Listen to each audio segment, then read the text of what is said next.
We live in the decade where anime are defined by video games and time resets. Someone had the bright idea of combining both trends, and the result is ReZero. I mean, holy shit, 90% of casual anime viewers are going to check it out the second they hear what the premise is about, and the rest will be dragged in by the readers of the source material. The exact same strategy that made Sword Art Online and Erased so famous in a couple of episodes. So, what is going on that can make your average consumer of Far East animation to lose his shit? Well, there is this NIT being transported to an RPG fantasy realm, where he spends his days saving waifus. Nothing special so far, we already have dozens of those. The catch is, he is constantly being murdered in gory ways, and he respawns in a previous point in time. Thus, it's not simply a harem in a fantasy setting, it's also Groundhog Day with lots of gore and suffering. These last two elements are enough to fool your average watcher of misplaced Chinese cartoons into thinking the story is deep and mature. Because you see, there is this misconception where violence and tragedy makes a story realistic. What did you know? That is exactly what the majority thinks of the protagonist. He's the most relatable otaku because they confuse sympathy with empathy. Too bad that just because you understand one's pain does not make him real. A closer inspection of said protagonist quickly proves that he is not that different from your typical self-insert bland otaku. He is equally stupid and referential as any run-of-the-mill snarky hero who appeals to a demographic with one-liners and inside jokes. What seemingly makes him stand out is the constant pain and terror he experiences every time things go to hell and everybody dies horribly, him included. But that's the thing with time resets, he never stays dead and constantly respawns back in time where he is free to try again and again until he manages to prevent the deaths of everyone he likes. And by everyone, I mean waifus, because you see, there is not an actual objective in the story. The MC is not trying to get back home or get rid of the curse that causes the resetting. He's saving waifus, and there are over a dozen of them, one for every fetish. You like timid princesses? We have them. You prefer maids? We got two. Maybe cut girls who are actually boys? There you go. And we will also do our best to make them behave like the blandest of archetypes with artificial dialogues that make them sound like NPCs from video games. There will also be no actual tension because nobody is in real danger thanks to the constant time resets. No matter what happens to them can be undone just as easily. There are many who think the fear of death is enough to count as tension since it makes the protagonist slowly go crazy, or that the relationships he spent so much time forming with his waifus are gone every time he resets. Big freaking deal. As much as he claims he is terrified of dying, he is practically immortal, and he even goes as far as committing suicide when things go hairy. As much as we think it's sad to see his waifus forgetting everything he did to win their affection, there is an equal amount of events that are better off erased from existence. I mean, what's the point of losing your progress in a relationship when the wife ends up dead, or she freaks out and cuts you in little pieces? Of course, and you would rather load the previous file and try again. As much as we think he slowly gets crazier from the constant deaths, it's all nullified every time he sleeps on the lap of a waifu. There is no actual character development. My point is, him dying is not a tragic thing that messes with his mind and deletes his hard-earned progress. It's a convenient plot device to make sure everything will turn out fine at the end, no matter how grim the situation is at first. It is an even bigger form of plot armor, where instead of not dying, he has an infinite amount of credits to continue playing a game of waifu hunting. And since we are at the topic of conveniences, most of the things he's doing in every retry seems to be one as well. He's going to be conveniently meeting someone who was invisible so far and is going to be saving his ass. Or he will have someone spelling out what he needs to do in his next try in an artificial way. Or he's going to be telling everybody what to do even though he has no excuse for why he seems to predict everything that is going to happen, and they should definitely trust him. The story constantly tries to make it seem it's not that easy since he doesn't control the moment he responds, and there is a curse that kills him if he reveals his power to others. That's not a positive trait because it doesn't mean anything in the long run. What's that? A wife who hates you and you can't undo it because you respawn after the event that made her hate you? No problem, just save her life after a dozen retries and she will love you even more. What's that? The witch is killing you wherever you mention her? No problem, just abuse this by luring monsters with her scent. So basically what you are watching is a show about an obnoxious otaku that does nothing but trying to impress waifus, with lots of gore in between that have no consequences because they are eventually deleted from the continuity. It's the ideal show for modern viewers who want escapism with fake tension, a secured happy ending, while at the same time given the illusion that they are watching something completely different. It's not. It's one of the same shit that pulls a switcheroo to make it seem it's a subversion before quickly going back to the usual cliches. Oh, look at that! The MC thinks he can predict everything based on stereotypes, and that he's the chosen one who is going to be loved by a pretty princess. No such such thing happens. He's weak and nobody treats him as special. My god, what a twist. One episode later, he is the chosen one of the witch, undying and loved by a pretty princess. My god, what a double twist. It's one of the same shit after all. Rinse and repeat in every arc. If Subaru doesn't feel like your typical protagonist, it's because of these constant switches from stereotypical to self-aware. This makes him inconsistent, irrational, and changing behavior every time the plot demands it. He is in effect two different people constantly switching bodies. He doesn't develop, he gets rewritten, and heals his psychological scars very quickly. He's not a Gary Stu as he constantly makes mistakes and learns from them, yet the change is never permanent. The plot doesn't follow a set story structure, every arc is vastly different from the rest and doesn't make sense in the continuity. Everything feels like no more than an excuse for generating more suffering towards the main character instead of trying to tell a story that progresses naturally. I mean, did you notice how there is no world building? We don't know anything about a setting that is supposed to be different from our own, yet everybody speaks Japanese and has maids and cat girls. It's a random compilation of anime fetishes thrown in there without much thought. The only thinking the author did was how to make up fucked up situations where everybody dies horribly before resetting everything back to square one. Not even the pacing is good. The third arc is twice as long as it should be, and every rehash of events feels like dead time. How can this be called a good story? There is not even a message or a point in all this mess. Why is everything happening in this show that does not come down to a save your waifu simulator? I cannot possibly believe the MC cares that much about people he met a day ago by complete chance. There is absolutely no chemistry between them since everybody is defined by uniform fetishes and behaves like typical waifu archetypes. Just listen to what the fandom has to say about them as personalities. The internet is filled with soft porn images, lots of waifu wars, and absolutely nothing about their depth as personalities, because they don't have any. I was bored while watching it and infuriated by how almost everybody calls it a masterpiece at deconstructing the fad of being trapped in video games and time resets. It's one of the same crap that plagues modern anime, being nothing more than escapism, gore porn, waifus, and cheap ways to undo bad events. It's the glorification of insanity through shock factor, masquerading as a deep and meaningful show with a ton of ideas but no substance to keep you interested. You watch it purely for the thrill and not for the theme exploration. It's a casual anime fan's wet dream and definitely doesn't deserve the praise it gets from the majority of the community.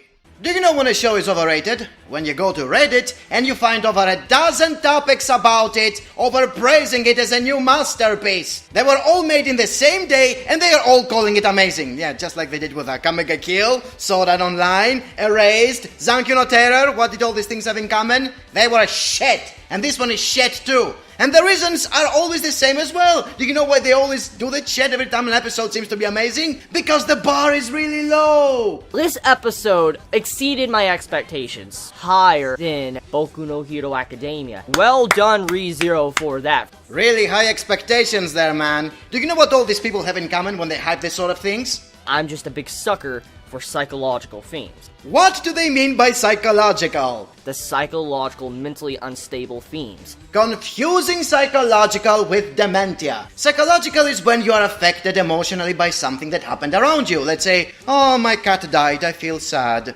Dementia doesn't have any logic behind it, it's just being batshit crazy.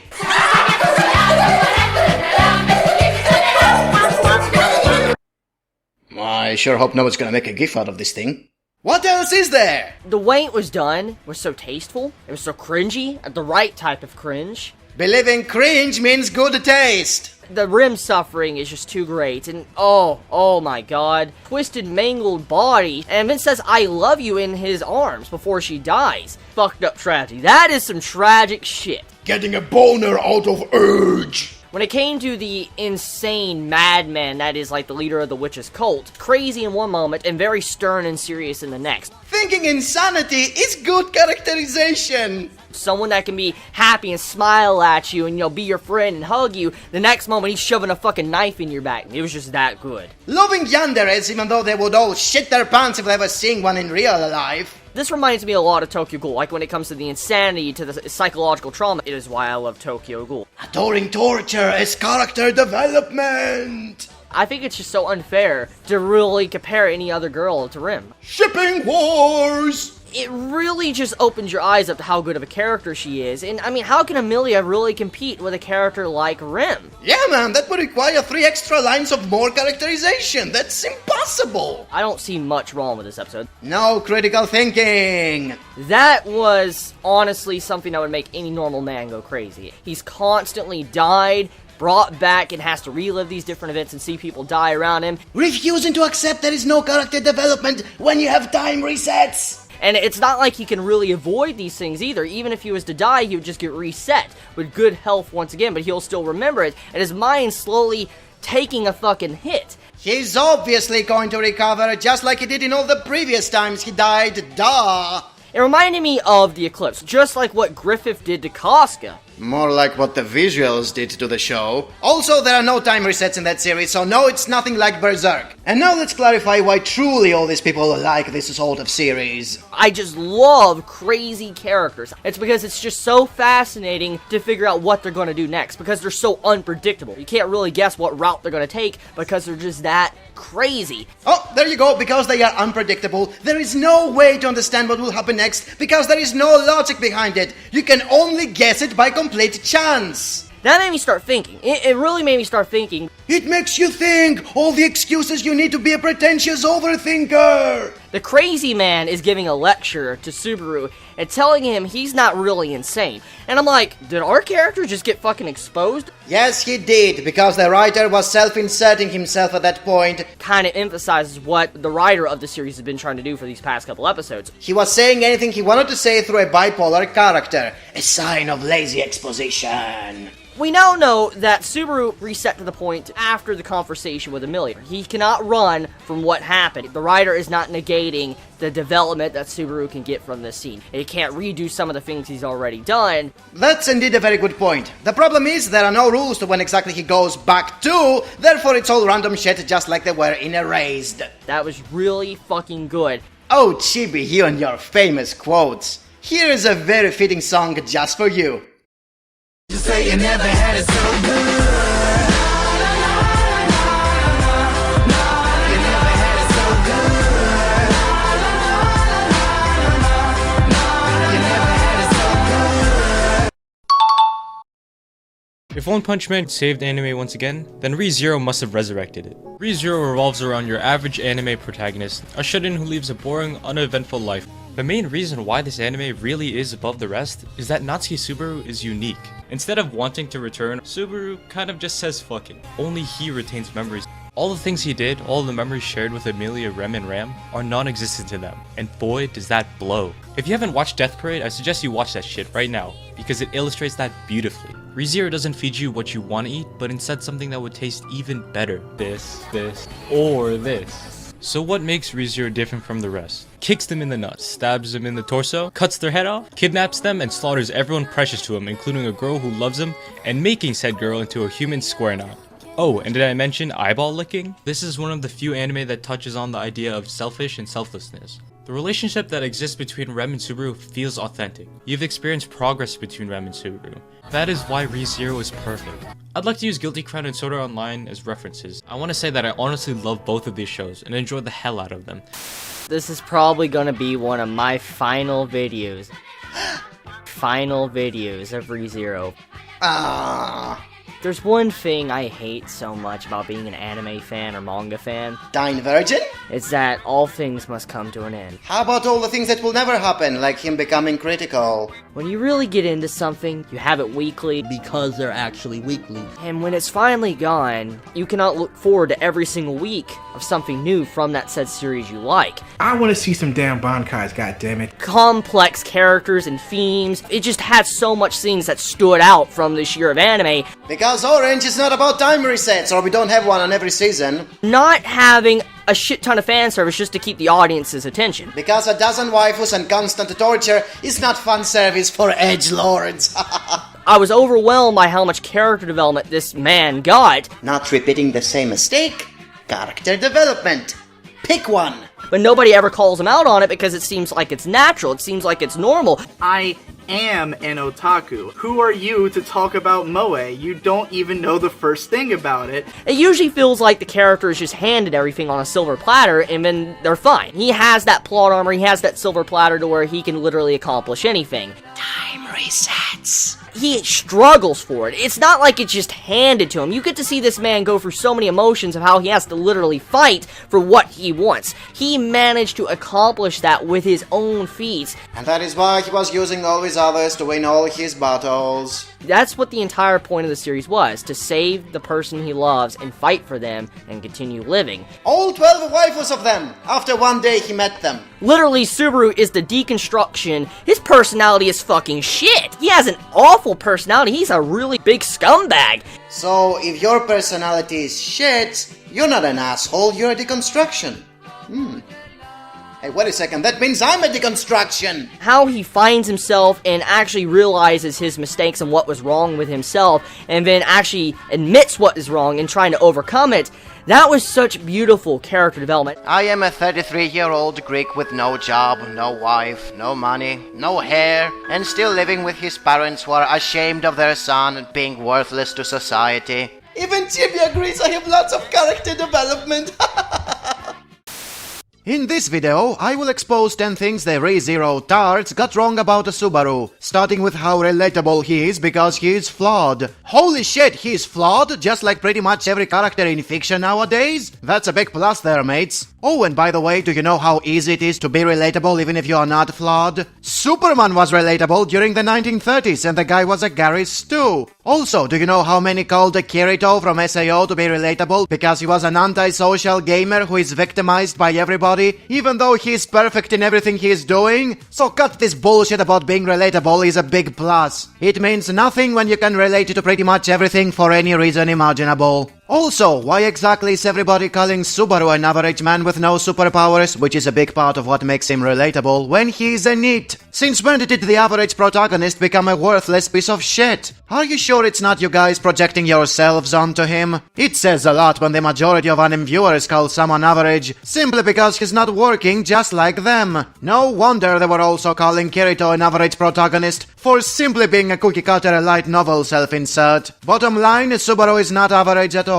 In fact, he's not even powerless, which is another thing the fans keep saying about him. Unlike the average protagonist who is overpowered and has plot armor, Subaru has neither. Yeah, he has absolutely no powers at all. Aside from how he defeated 3 bandits by himself, he's trained in kendo, can block surprise attacks from highly trained assassins, is pretty strong physically, he's sociable, good looking, pretty smart, children and waifus like him right away. Why exactly is he jobless despite all these assets again? And of course, let's not forget the hack's power of respawning every time he dies, something only he possesses and is what in effect makes him immortal. Yeah guys, Subaru is very weak, just like Kirito was an average gamer. Let's move to his motivation for staying in the magical world instead of trying immediately to go back home. I mean, isn't he worried about his family and friends? What most ReZero tards say is that he is a NEET, therefore he hates his family and doesn't want to go back to it. This makes absolutely no sense, since he is a NEET. He cannot support himself, and therefore he is supported by his family. Why would he hate them for that? Why would they hate him if they support him? It would make some sense if he was a hikikomori, which he is not since he is social and smart, which means he's acting like a weirdo for no reason. Then they say that it makes complete sense to stay in the magical world. I mean, wouldn't you want to go on an adventure if you were ever given the chance? Wouldn't you help out people if they were in danger? Wouldn't you want a fresh new start in a place where you are not a useless NEET? Oh, I'm sure you would! If you planned for any of that, and you were in a privileged position instead of being thrown in a situation without knowing what the hell just happened, you don't just go on adventures and rescue missions without first securing your own safety. Then they say he did everything for love. This is a story about love, you guys. He saw a girl he likes and he ran after her without thinking about securing his safety first. Yes, it is illogical, but isn't love an illogical emotion to begin with? It makes sense because it doesn't make sense. Boy, are you guys using this to excuse anything. Teenagers not making sense make sense because they are teenagers, adults not making sense make sense because emotion, and gamers in SAO make sense to be logical because they are gamers. You are using double standards for excusing any plot hole and character inconsistency with emotions. No wonder so many of you consider my Yoiga to be a masterpiece of unintentionally intentional comedy. The more absurd it is, the more you think that counts as good writing.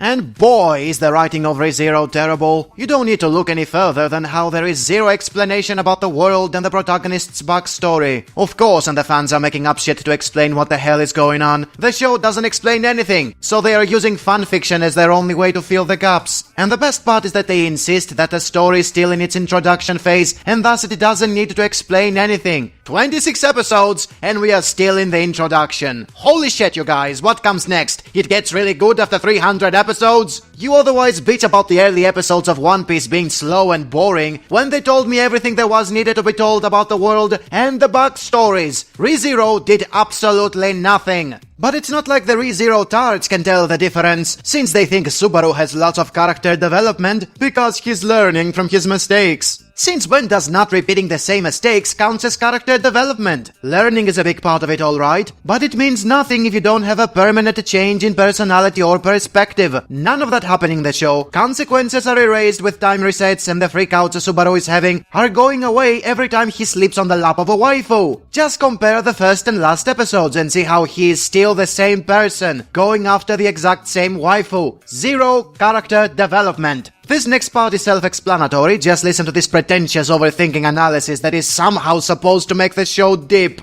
Throughout the show, she's active, assured, and stable. She portrays these quote-unquote masculine traits, but at the same time exudes this secretive feminine divine. See, Rem is a clear approximation of what Saito Tamaki calls the Sento Bishoujo. Rem is a girl who doesn't entirely crop up a true otherness. She is an incomplete character for Subaru to form his identity. His rejection of her is a clear formation of the ego, that he doesn't choose the one who affirms his being, but rather the one he is driven to seek out, the one that rejects him, more closely defining the symbolic space. And finally, what everybody seems to think about Subaru is that he's a better character than Kirito in a show that is way better than SAO, when they both suffer from the exact same problems. Seriously, I only need to change a few lines and names and I can reuse the exact same words to describe SAO. They are the same show, overhyped when it first came out, nobody was listening to reason, and a year afterwards something similar comes out and the exact same people are making fun of it, while calling the new show the best thing ever made. Stay classy, anime community.